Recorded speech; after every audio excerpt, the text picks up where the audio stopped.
Are you teaching a class or maybe leading a service and you really want to have the best looking slide deck possible?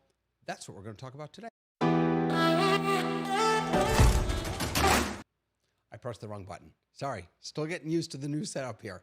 Hi, David Paskin here, your Torah tech guy, and I'm here on Torah Tech Tips to share with you great tech for your great Torah. I should actually make sure that my audio is coming through because I am using a new setup here. Yeah, it looks like it's coming through. All right, beautiful. Hey, everybody. David Paskin here, Torah Tech Tips. So I want to share with you today some important tips about creating slide decks, presentations, PowerPoints, Keynotes, whatever it is for your class, for your service, for whatever it is that you're doing. So I actually created a presentation to talk about presentations. So let's head over to that. So I want to talk, and by the way, everything that we're going to say today applies to Keynote, to PowerPoint, to Google Slides. I used to be a huge Google Slides fan. Now I am squarely in Keynote land. And that's because of the power that Keynote brings. Keynote can do things that other platforms simply cannot do. So let's talk about creating slides for learning and prayer. There are a few different things that I want you to bear in mind. The first is to think about using text hierarchies. So if you look at the image that I've got over, am I pointing the right way? No, I'm not. Over there.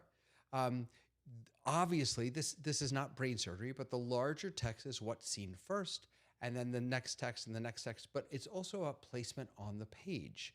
So if I were to bring this full screen, you'll see that the way you read this, that little box over there, the way you read that is dependent not only on the size of the text, but also the layout of the text. So what's in the white box may be read first and then down beneath it, and then you may jump up to the top of the page after that. So text hierarchy basically means using header titles, subtitles or subheaders, and then text underneath that to really draw people's attention to different areas and different pieces of information on your slide. By the way, I should say that I'm talking today specifically about prayer and learning because those are both text-heavy slides. Obviously, if you're sharing a siddur or something from the siddur, that's going to be very text-heavy. And if you're studying Torah, that may also be very text-heavy. So that's kind of the frame that I'm approaching this from.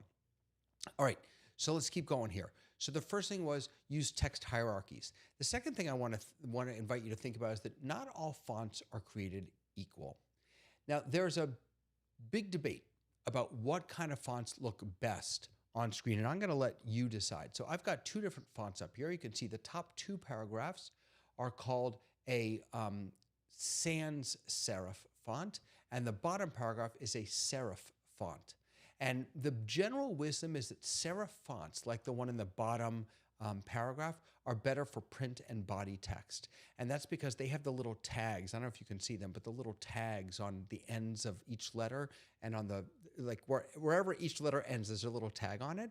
And the idea, the thinking is that it leads you into the next letter. Those little tags at the end of each letter lead you into the next one, almost like handwriting. Whereas sans serif fonts, the one up at the top there, those are very sort of modern and sleek. I tend toward the sans serif fonts regardless, but that's just a personal choice. But you do want to think about what is going to be most readable for your audience, for the people who are watching. Obviously, when you're involving Hebrew as well, you need to pay attention also to the quality of the Hebrew font that you're using. A lot of times I find that the default Hebrew font that I get is not very good, and so I will search through all of the available fonts for me so that I can find one that's really, really readable. All right, let's keep going. So not all fonts are created equal, and think about space and case. Again, the best practice is to have fewer words in large font, but we're talking about learning and prayer here, so we're going to have a lot of text. So ideally, you should set space lining about 1.2, I don't think it's inches actually, but 1.2, right? So usually it's one space or 1.5 space, one or two space or double spaced. I always do about 1.2, and you can see in that top paragraph, that's set at 1.2 and the bottom paragraph is set at just 1. You can see the difference. And you also want to make sure you leave space above and below paragraphs so there's clear separation so that people are able to make their way through whatever it is that you're sharing easily and clearly. Now, some people love typing in capital letters. This is not a good idea. It is much harder for us as consumers of these slide decks to actually read and bring in, or to read comfortably, a whole sentence that's written in all caps. So I would definitely suggest using text hierarchy. The first thing we talked about, you might want to have your headings in all caps, but then have the text below not be in all caps. Make sure it's spaced out nicely as well. The next thing I want you to consider is alignment. So take a look at the text on this page. When you center text, each line begins on a slightly different place, and that actually slows down the reader. I wonder if you can read the top paragraph and the bottom paragraph, which do you read more easily? I did not know this. As I was researching for this, I didn't realize this, but as I looked at this slide, I noticed that it is much easier for me to read the bottom paragraph. And so by aligning text to the left, our eyes automatically know where to find the next line of text, making reading slides much, much easier and a quicker process. Next thing I want you to think about is white space. Now, in the next slide, I'm going to argue against this, but white space is important. We have a tendency, I remember back in the I guess it was in the 80s and 90s when I was making flyers for my youth group, right? We always loved putting tons of clip art in. Boy, what a mistake that was. White space is really, really important. If you cram too much on every slide or on every page that you're sharing, people are going to get lost. Studies have shown that white space actually increases reader comprehension by almost 20%. It can make slides much easier on the eyes and easier to digest. So if you have the capacity to leave space around either the Hebrew or the English or the transliteration or whatever it is that you're doing, I would encourage you to not be afraid to leave empty space on your slides. So the next thing, as I said before, we're gonna sort of argue against the whole white space. And that is, how do we bring a little bit of pizzazz? Now, this is especially true, I think, for services. Because when we think about the experience of prayer, right? Prayer is not just an intellectual experience. It's a visceral experience, as is Torah study. And so we want to tap into more than just, what are you reading on the page? We want to actually create an experience and a feeling around what we're sharing.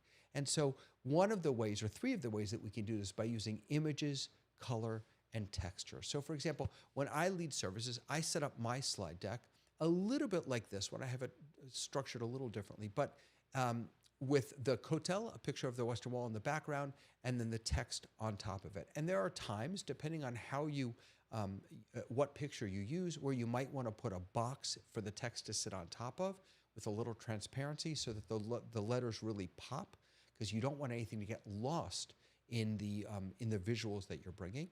You may also want to add pictures on the side or other pieces. When I'm teaching, I use a lot of bouncing dots or moving arrows so that people know exactly where I am. And I have them all set up to come in when I just click the next button. So I've practiced enough to know when I want the next arrow or the next dot to jump or come in, and then I do that to draw attention to the area that I'm focusing on. So during study or during prayer, using images, color, texture, you might be able to see at the top there. All I did with the title there is I duplicated it, I offset it by just a couple of pixels on each side, and then I lightened the background to give it sort of a depth effect. So a couple different things to think about: images, color, and texture. And I want to share with you a really magnificent resource that I had the honor of being a part of creating, and that is discoverjewish.art. If you go to discoverjewish.art, we have on there lots and lots of beautiful artwork that you can use They're all digital files that you can use in your presentations, in your slide decks for Torah study, for prayer, to really bring those slides, those offerings to life in a visually magnificent way. So I really want to invite you to head on over to discoverjewish.art. You can meet our artists over there. You can find lots of really wonderful, wonderful content that you can bring in to your presentations. So it's important to think about the quality of the text that you're sharing, the size of the text, the spacing, the alignment. Do you have enough white space? Are you bringing enough rich media in to actually complement the text that you're sharing? All of these are important. And again, all of them can be done in Keynote, in PowerPoint, in Google Slides, whatever platform you use. I'm a Keynote kind of guy. I'm happy to work in Google Slides, but I'm a Keynote kind of guy because of the extra power that it brings. But we all need to work on creating really beautiful slide decks, presentations for when we're teaching Torah. It's not enough anymore to just have PDF copies of something and to screen share that. We can do better. It makes a difference to those who are learning with us, and it makes a difference in the long term for the Torah that we're able to share.